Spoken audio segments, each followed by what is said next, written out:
Graça e paz, queridos irmãos, boa noite.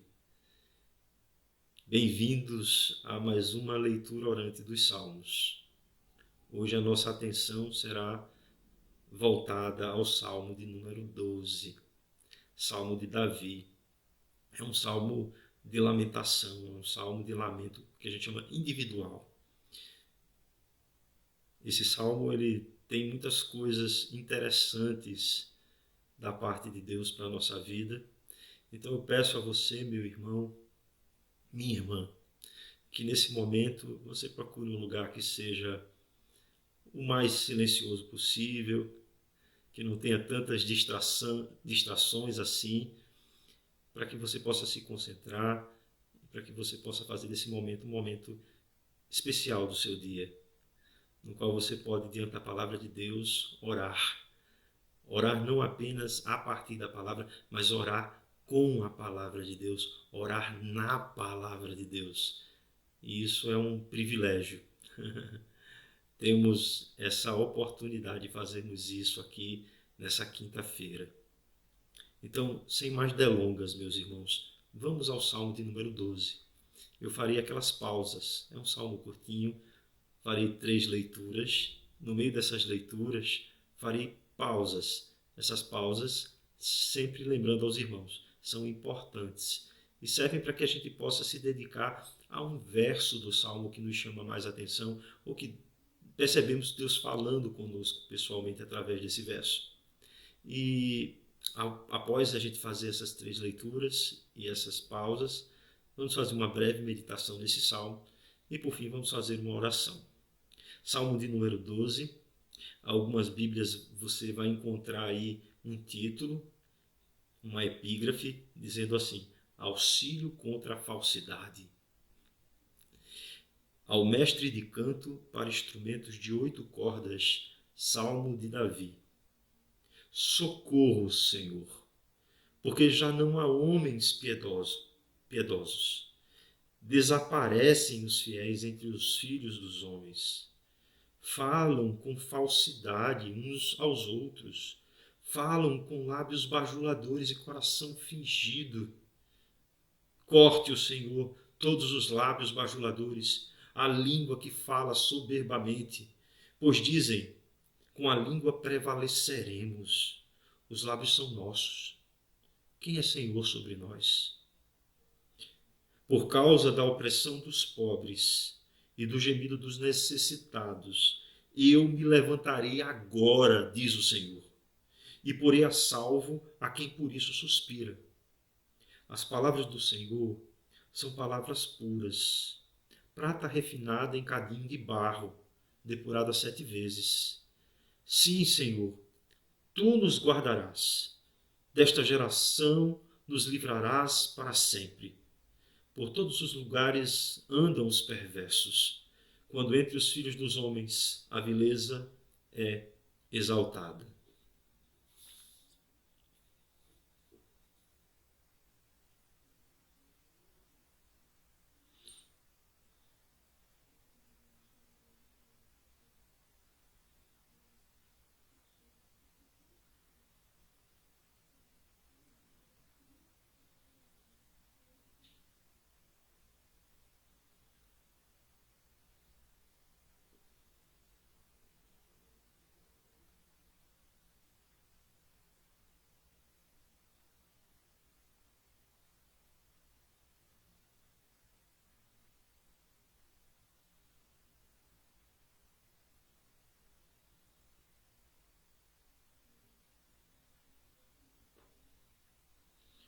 Socorro, Senhor, porque já não há homens piedosos.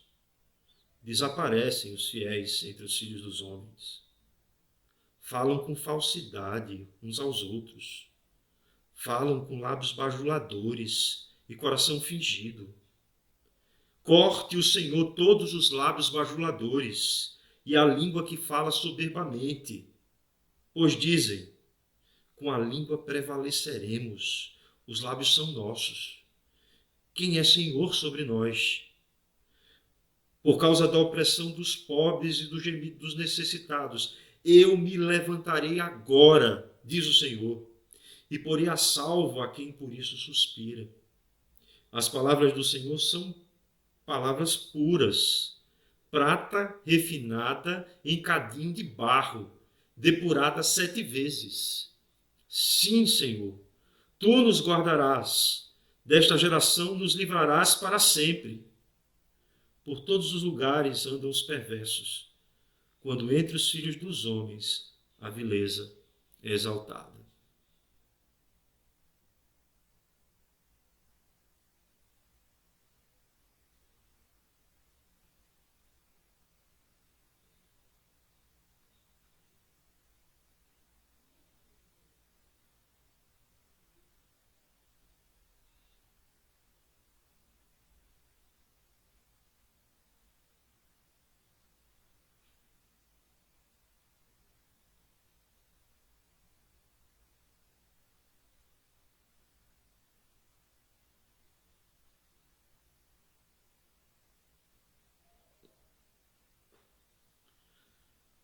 Socorro, Senhor, porque já não há homens piedosos. Desaparecem os fiéis entre os filhos dos homens. Falam com falsidade uns aos outros. Falam com lábios bajuladores e coração fingido. Corte o Senhor todos os lábios bajuladores, a língua que fala soberbamente. Pois dizem, com a língua prevaleceremos. Os lábios são nossos. Quem é Senhor sobre nós? Por causa da opressão dos pobres e do gemido dos necessitados, eu me levantarei agora, diz o Senhor, e porei a salvo a quem por isso suspira. As palavras do Senhor são palavras puras, prata refinada em cadinho de barro, depurada 7 vezes. Sim, Senhor, tu nos guardarás, desta geração nos livrarás para sempre. Por todos os lugares andam os perversos, quando entre os filhos dos homens a vileza é exaltada.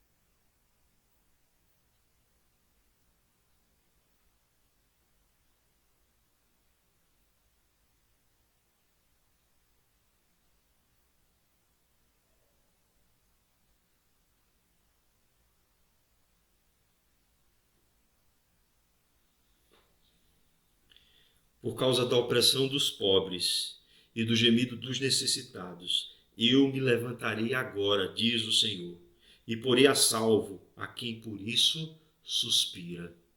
Amados irmãos, esse é um salmo, como a gente já percebeu, um salmo de Davi. É um salmo que ele traz um lamento inicial, uma súplica, um pedido de ajuda, um pedido de socorro. Esse salmo, ele é um salmo que ele tem um contexto. Muito provavelmente se deve ao momento em que o filho de Davi estava fazendo, cooptando pessoas do reino para se voltarem contra Davi. E para poder ganhar o carisma, para ter a empatia das pessoas, Absalão acabou criando mecanismos para mostrar que ele poderia ser um rei melhor do que o pai. Se a gente for lá em 2 Samuel, melhor dizendo, lá no capítulo 15, versículo 1 a 6, a gente vai encontrar Absalão fazendo isso, preparando uma revolta contra Davi. E ele foi ali de casa em casa, trazendo uma palavra, falando da necessidade de um juiz para julgar a cada tribo de Israel, e foi tratando ali as pessoas com bajulação, parecendo com certos políticos que nós conhecemos, né, no tempo de eleição. Então, assim, Absalão foi criando ali um cenário para que as pessoas pudessem estar do lado dele e perseguirem a Davi. É mais ou menos esse cenário em que Davi traz à tona essas palavras. Isso é o que a gente tem, assim, na tradição da igreja, quando se faz a leitura desse salmo. O que é verdade é que a gente não sabe se é ao certo esse momento mesmo. Mas o fato é que Israel, o reino, viveu momentos de opressão, mesmo no reinado de Davi, que não foram apenas com a perseguição que foi impetrada por Absalão, filho de Davi. Mas o fato é que Absalão usou de falsidade, usou de bajulação para conquistar as pessoas e para criar ali uma revolta contra o rei Davi, seu pai. Não é? A gente tem aqui nesse salmo uma estrutura muito interessante. Se você prestar bem atenção, você vai ver que esse salmo ele tem nos dois primeiros versos uma oração, né, de Davi. A partir do verso 3, verso 3 e 4, você vai perceber que ele faz aqui uma reflexão. Depois, no verso 5, a gente tem um núcleo desse salmo. Essa palavra é o núcleo do salmo. Por causa da opressão dos pobres e do gemido dos necessitados, eu me levantarei agora, diz o Senhor, e porei a salvo a quem por isso suspira. É o núcleo do salmo. É exatamente aí o núcleo que a gente chama de núcleo teológico. É a resposta de Deus, é a resposta do Senhor ao lamento de Davi. Aí mais abaixo, no verso 6, a gente vai ter uma outra reflexão que o salmista faz. E no verso 7, uma oração que ele faz novamente. E por fim, a gente tem mais uma reflexão no verso 8. Essa é a estrutura desse salmo. Vamos meditar um pouco assim no texto, né? Quantas vezes, meus irmãos, assim, a oração mais eficiente que um cristão pode fazer é: socorre-me, Senhor. Ajuda-me, Senhor. Eu lembro de Pedro, né, quando pediu para caminhar sobre as águas e ao tirar o foco da atenção de Jesus Cristo e se perceber naquele tumulto das águas, ele passou a afundar. E o pedido de socorro de Pedro foi atendido de maneira imediata por Jesus Cristo. Não é? Há muitos momentos e muitas ocasiões na nossa vida, meus irmãos, que a oração mais eficaz que a gente pode fazer é essa: socorre-me, Senhor. Ajuda-me, Senhor. Assim como fez o salmista Davi. Percebe-se que é uma época de opressão, né? É uma época que a impiedade estava crescendo, acampando ali contra o próprio reinado de Davi. E aí, assim, qual é a impressão que Davi vai ter ali? É que não há mais homens piedosos. As pessoas se deixam influenciar pelos bajuladores. As pessoas viram as costas facilmente, a depender da situação que lhe é mais conveniente. Rimou até, não foi? Então isso acontece. Esse é o contexto, né? Assim, a palavra dos seres humanos, meus irmãos, ela tem um poder muito grande para enganar as pessoas. Tem um poder muito grande. E quando cada vez mais se tornam escassos os homens piedosos, a mentira cresce, meus irmãos. A falsidade cresce. A bajulação aumenta. Esse salmo tem uma moldura.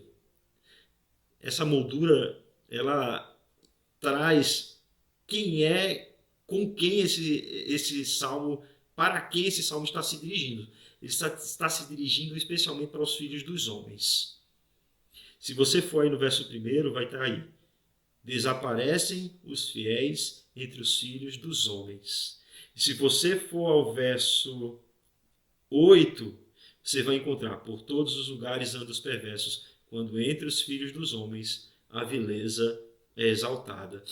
Essa palavra para filho dos homens, no hebraico, memadam, é filhos de Adão. Né? Filhos de Adão. Está falando da raça humana, meus irmãos. É isso. Em algumas traduções da Bíblia, vai se tratar da raça humana. Está dizendo assim: na raça humana, dentre os filhos de Adão, desaparecem os fiéis. E essa palavra aí para fiéis, né?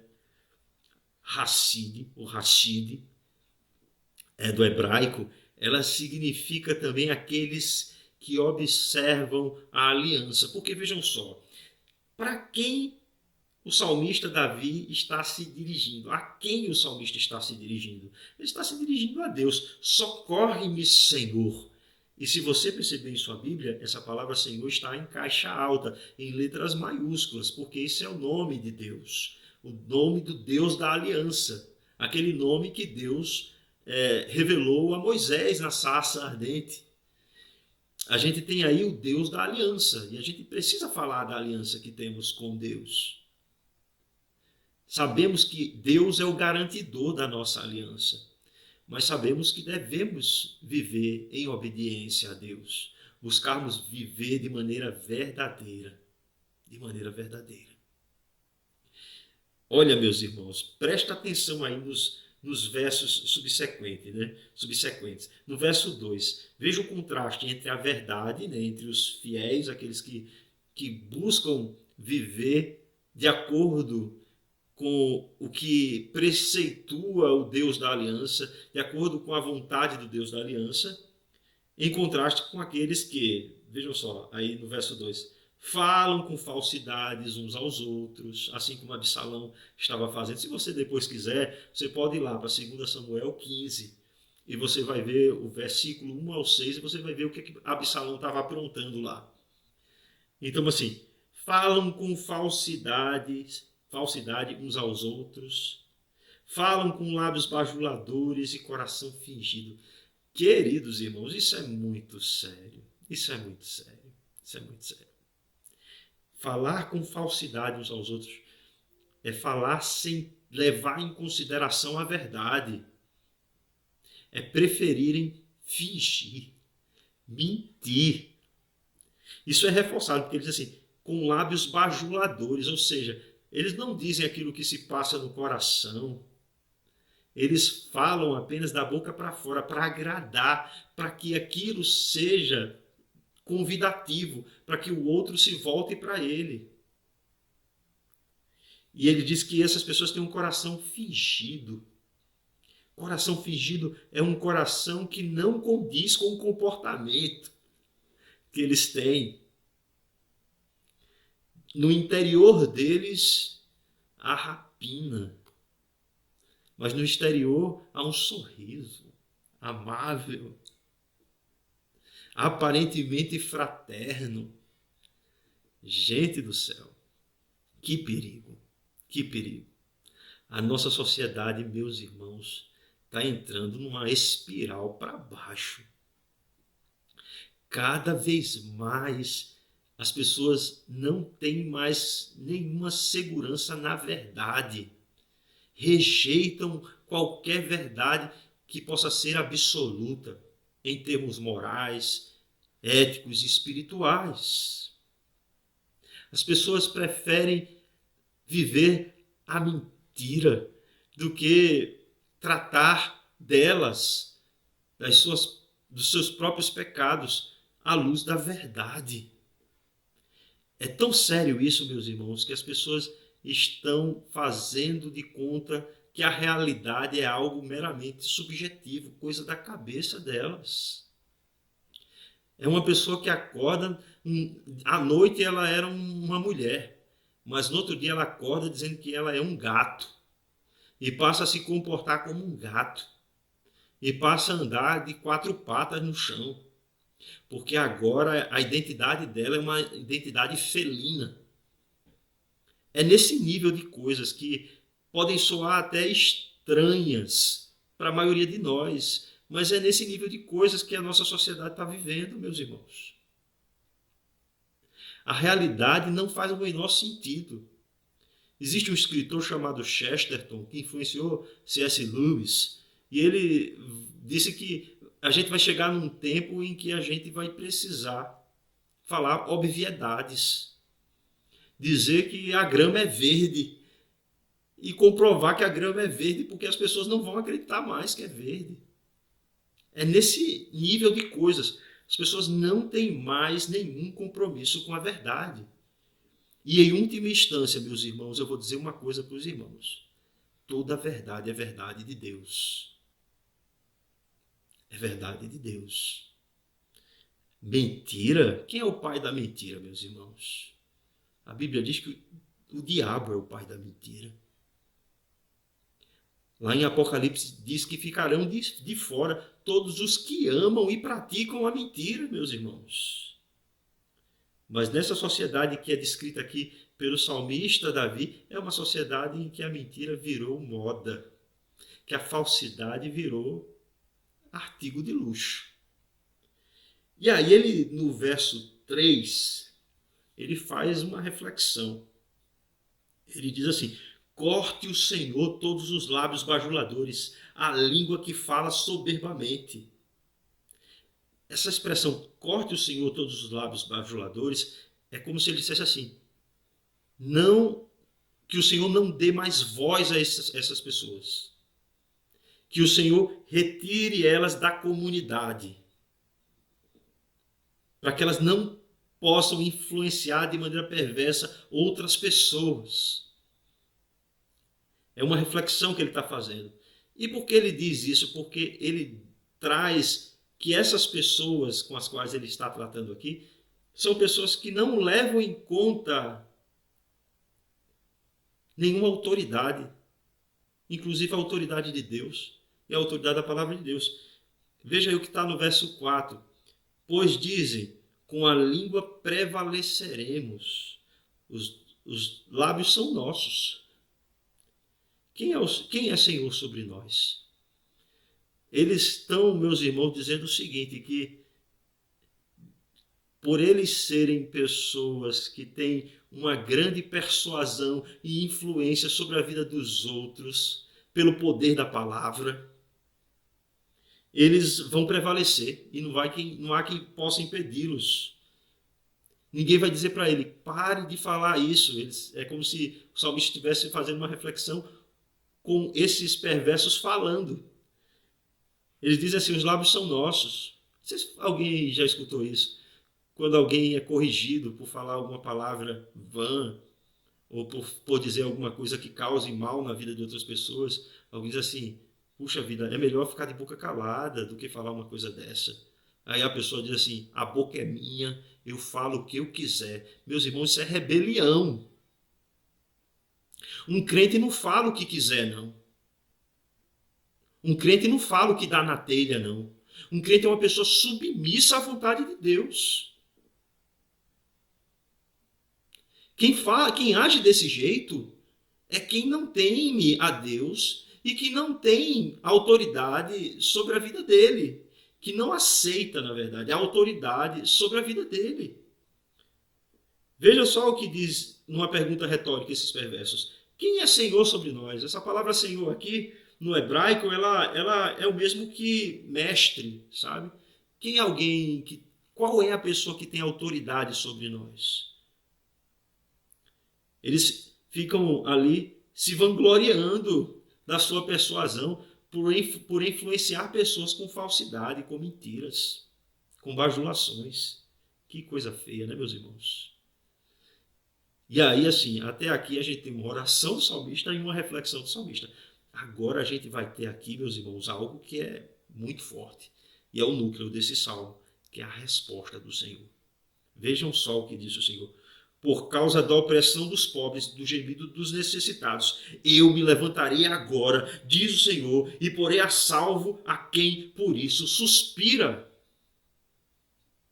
Irmãos, não pensem que Deus fica vendo essas coisas e tá tudo bem, não, que não é assim, não. Deus, ele age, meus irmãos, e age na hora certa.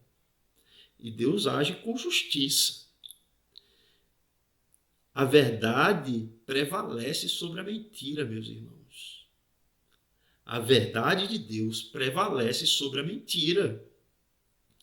E Deus ele está aqui respondendo ao salmista, dizendo assim, escute, por causa da opressão do pobre. Ou seja, ele está dizendo assim, por causa das consequências dessa maldade sobre a vida das pessoas que são fiéis e que buscam viver consoante a autoridade de Deus e a sua verdade, a sua vontade, eu me levanto por causa da opressão dos pobres e do gemido dos necessitados. No Antigo Testamento, meus irmãos, os profetas batiam muito nessa tecla. Batiam muito, porque às vezes o próprio povo de Israel se comportava de uma maneira perversa. As lideranças, os sacerdotes, se comportavam de uma maneira perversa, roubando o pobre e o necessitado, se mancomunando com lideranças políticas para poder ter algum tipo de vantagem financeira. Isso acontecia e os profetas denunciavam isso com muita veemência, com muita ênfase.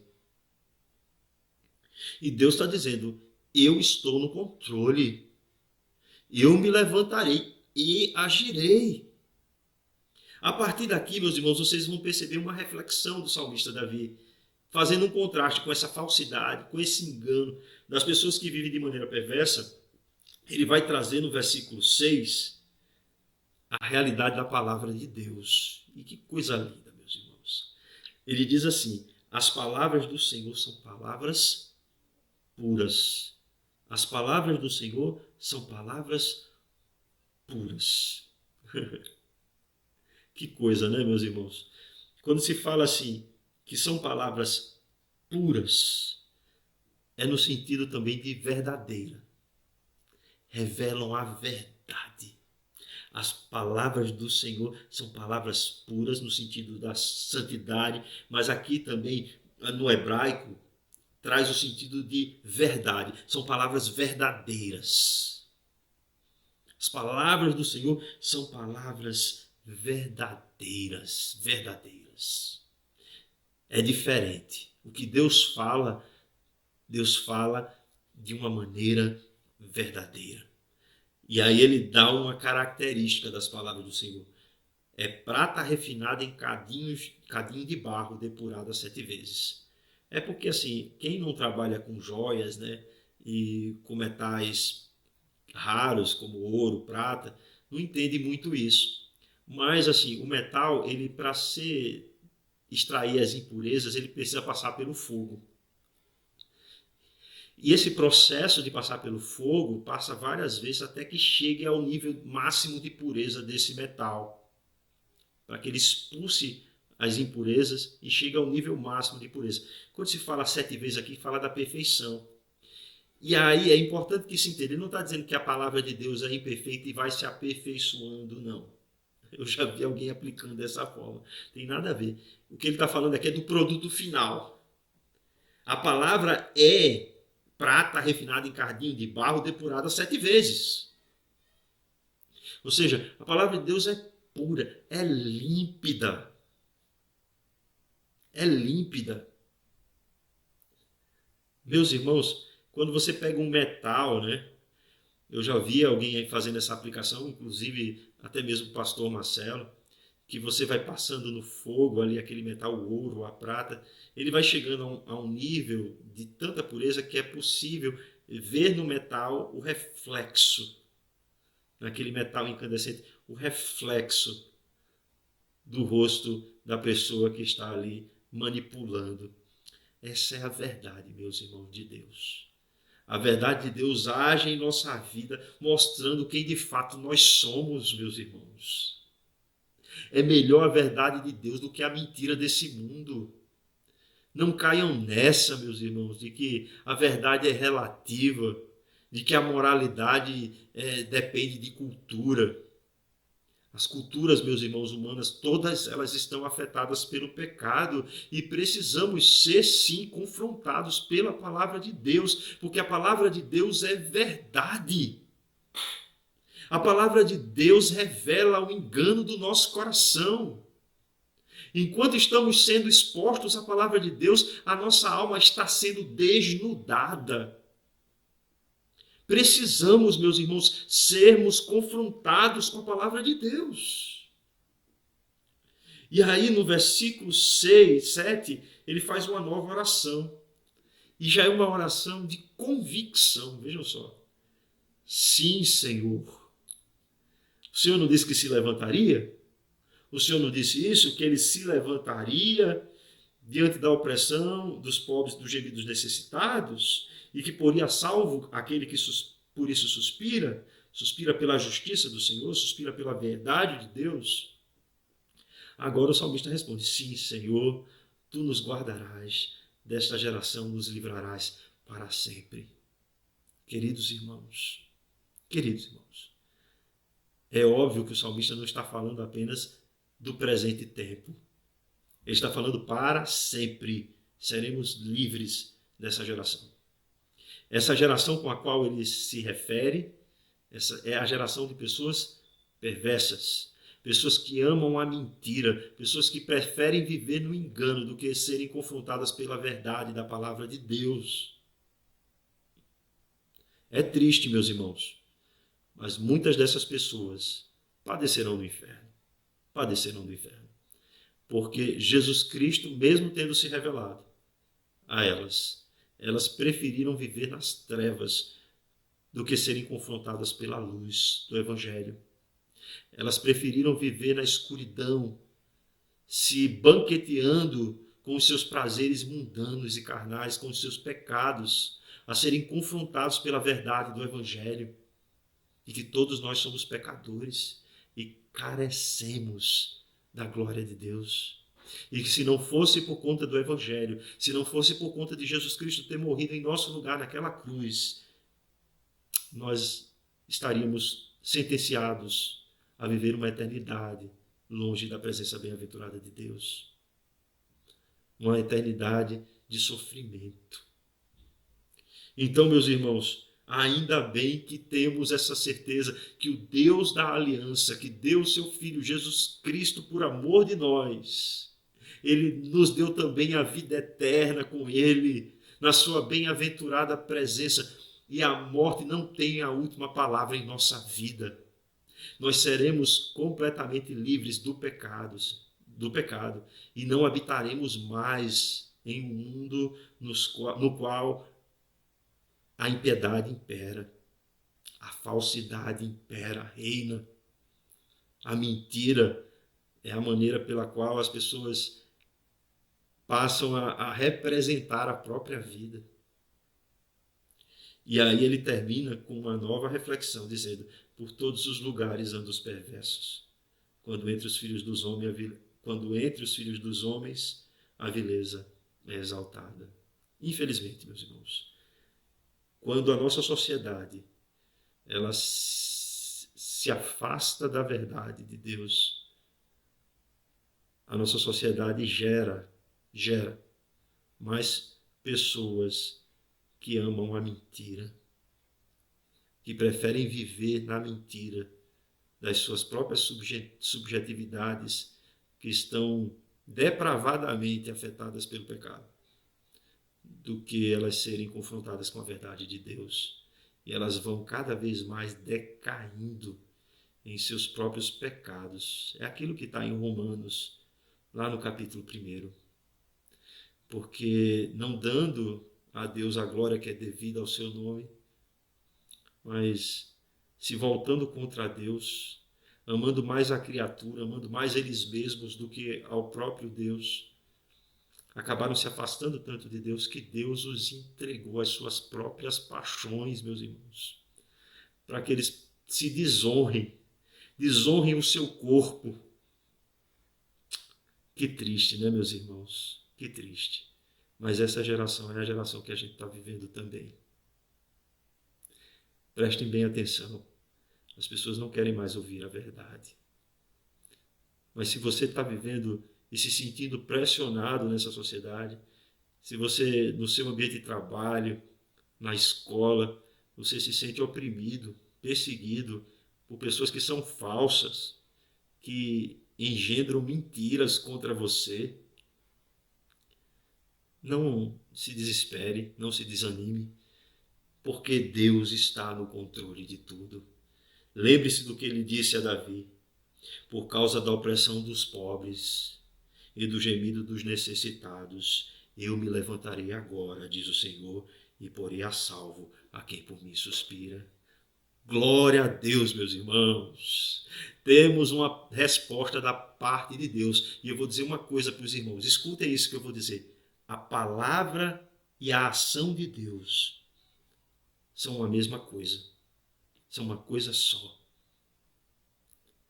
Ele se levanta por conta da opressão e ele se levanta para agir e ele vai pôr a salvo aquele que por isso suspira.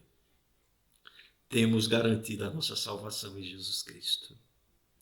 Embora passemos aqui por dificuldades, embora a falsidade impere de tal forma, meus irmãos, que em alguns ambientes a gente fica olhando assim, meu Deus, como as pessoas acabam vivendo uma realidade falsa, completamente falsa de aparência. As redes sociais que o digam, né? Mas isso é assunto para um outro momento.